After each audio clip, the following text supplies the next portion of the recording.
کہا گیا کہ اولاد کے حقوق جو ہے وہ بیان کیجیے۔ اولاد کے حقوق یہ ایک تفصیلی موضوع، لیکن انشاءاللہ اگر آپ اسے توجہ کے ساتھ سنیں گے تو یقیناً کامیابی نظر آئیں گی، اور نئی بات جو ہے وہ احادیث کی روشنی میں ہم سب کو جو ہے وہ معلوم ہوگی۔ سب سے پہلا جو اولاد کا حق کہ جب اس کا یوں سمجھ لیجئے کہ ولادت کا وقت، تو سب سے پہلے جو ہے کان کے اندر اذان اور اقامت۔ مسند ابی یعلا والیوم 6 پیج نمبر 32 پر حدیث نمبر 6747 نقل، جناب رسول اللہ صلی اللہ تعالی علیہ وسلم نے ارشاد فرمایا کہ جس کے اولاد پیدا ہو اس کے دائیں کان میں اذان اور بائیں کان میں اقامت کہے۔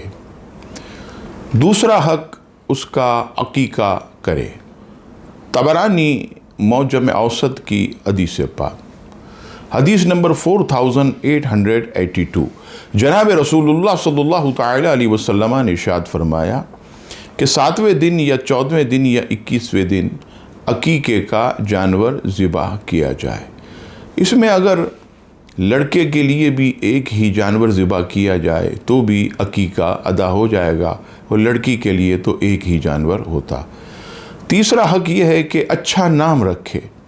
کنز العمال شریف کی حدیث پاک، حدیث نمبر 45215، جناب رسول اللہ صلی اللہ تعالی علیہ وسلم نے ارشاد فرمایا، نہ تمام یعنی کچے بچے کا بھی نام رکھو، یہ تمہارے میزان عمل کو بھاری کرے گا، بے شک وہ قیامت کے دن کہے گا انہوں نے مجھے ضائع کر دیا اور میرا نام نہیں رکھا۔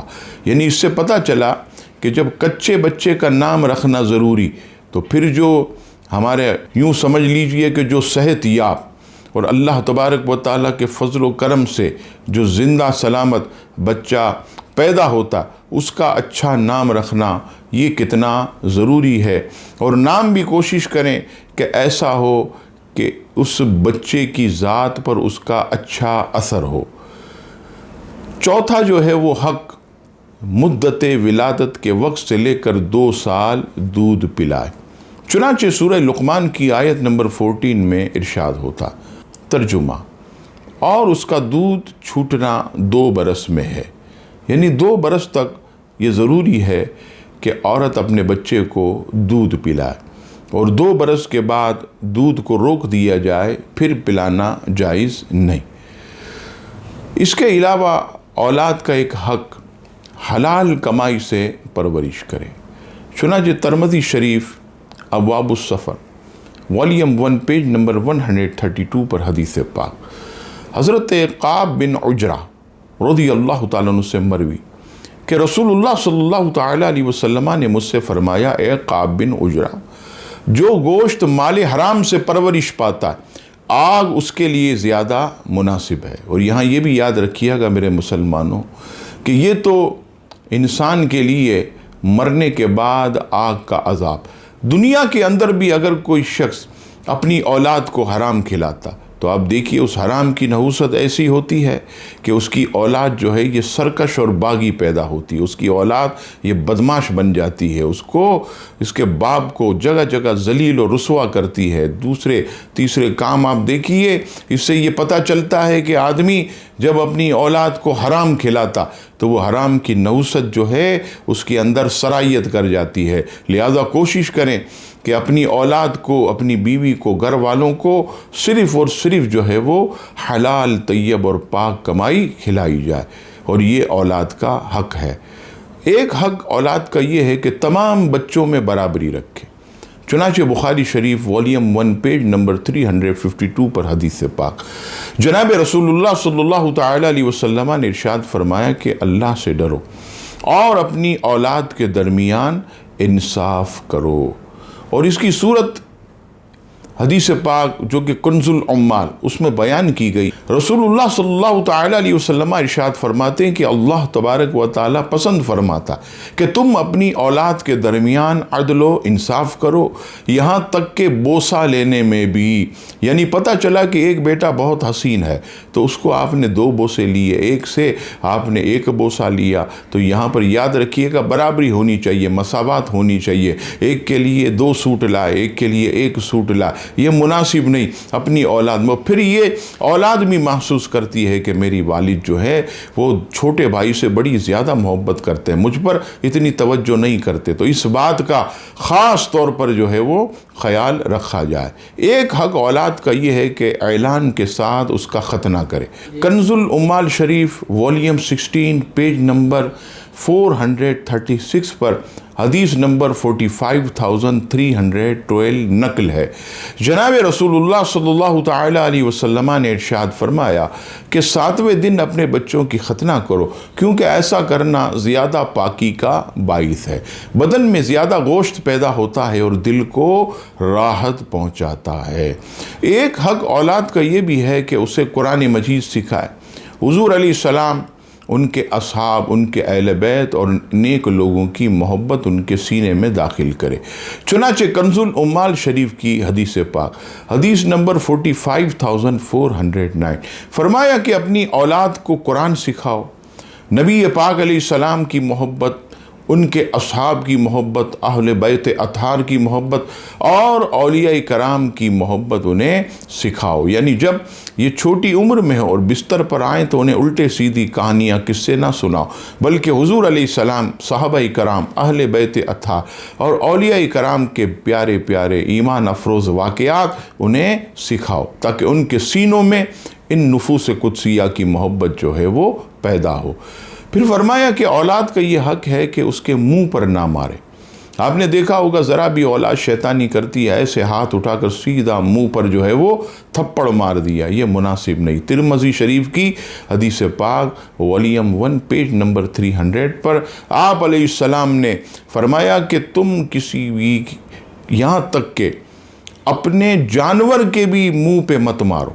اب بتائیے، جانور کے منہ پر مارنے سے منع کیا تو پھر انسان کے منہ پر مارنا کیسے جائز ہو سکتا؟ اپنے بچے کے منہ پر مارنا، اپنی بیوی کے چہرے پر تماچا مارنا، تو یہ ہرگز جو ہے وہ جائز نہیں ہے۔ ہاں اگر سرزنش کرنی ہے، ڈانٹنا ہے تو ایسے آہستہ جو ہے وہ، جس کو ضرب شدید کہا جاتا ہے، تیز ضرب نہ ہو، ایسے کر کے کہ بیٹا مت کیا کر، کئی مرتبہ میں نے تجھے سمجھایا، اس طرح پیار محبت سے اسے سمجھایا جائے۔ اسی طرح 7 سال کی عمر سے نماز کی پابندی آپ اسے کروائیں، یہ بھی اولاد کا حق۔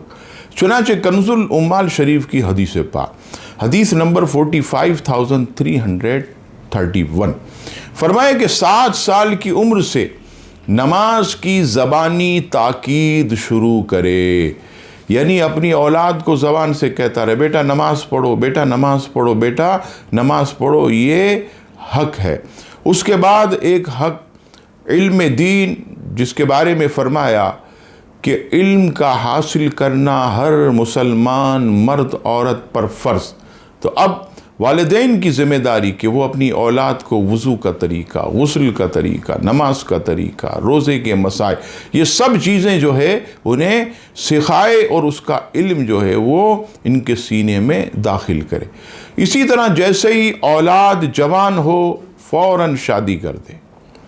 چنانچہ شعب الایمان کی حدیث پاک حدیث نمبر 8666 جناب رسول اللہ صلی اللہ تعالیٰ علیہ وسلم نے فرمایا کہ جب تمہارا بچہ بالغ ہو تو اس کی شادی کر دو، اور اگر شادی نہ کی اور اولاد سے کوئی گناہ سرزد ہو گیا تو اس گناہ کا وبال باپ پر ہوگا۔ ذرا سوچے وہ لوگ جو اپنے بچوں 30 35 سال تک کوارا رکھتے ہیں، اور یہ سوچ کر کہ اگر شادی کر دی تو سارا مال جو ہے یہ بیوی کے ڈبے میں، ایسی سوچ نہیں رکھنی چاہیے۔ یہ دیکھیے آپ کیسا اس دور کے اندر ماحول بن گیا۔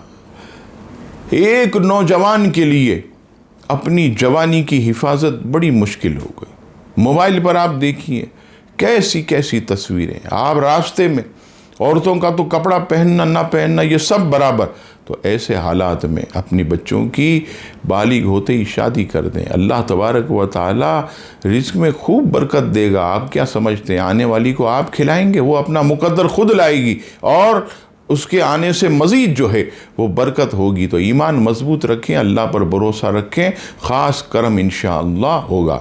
پھر فرمائے گا اسے میراث سے محروم نہ کریں. آپ نے دیکھا ہوگا ذرا بھی اولاد لڑتی جگرتی تو والدین کہتے بھئی میں تجھے اپنے ورثے میں سے 1 روپیہ نہیں دوں گا، تجھے میں آگ کرتا ہوں. یاد رکھیے گا شریعت میں آگ کی کوئی شرعی حیثیت نہیں. جنگ اخبار میں آتا ہے ایکسپریس میں کہ بھئی میں نے اپنی اولاد کو جائیداد سے آگ کیا. یہ کوئی شرعی حیثیت اس کی نہیں ہے. اولاد کا حق والد کے ورثے میں، والدہ کے ورثے میں ہوگا. چنانچہ ابن ماجہ والیوم 2 پیج نمبر 194 پر حدیث پاک جناب رسول اللہ صلی اللہ تعالی علیہ وسلم نے فرمایا جو اپنے وارث کی میراث سے بھاگے رب تعالیٰ بروز قیامت اس کا حصہ جنت سے ختم کر دے گا. یعنی اگر کسی نے اپنے ورثہ کو محروم کیا تو اللہ تعالیٰ اسے جنت سے محروم فرما دے گا.